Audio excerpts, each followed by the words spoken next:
Magandang araw po sa inyong lahat. Ako si Katrina Labuilaga. Pero pwede ninyo po akong tawagin Kati. Malapit na po ako mang birthday ka September 4, 2025. Ito ang natiwa sa Zone 1 Bayagas, Cagayan de Oro City.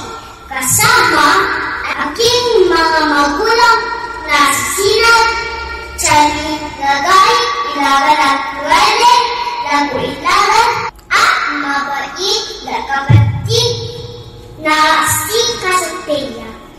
Sa aking libreng oras, mahalik po akong mabasa ng libro, kumata, sumayaw, at mawalo ng Roblox.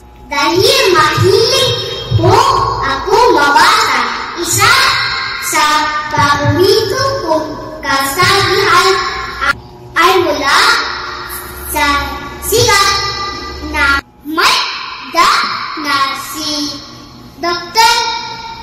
Seuss. Ang mas marami mong babasahin, mas marami kang mamalaman. Ang mas marami mong matutunan, mas marami kang matupuntahan. Ang aking pangarap sa buhay ay maging isang doktor.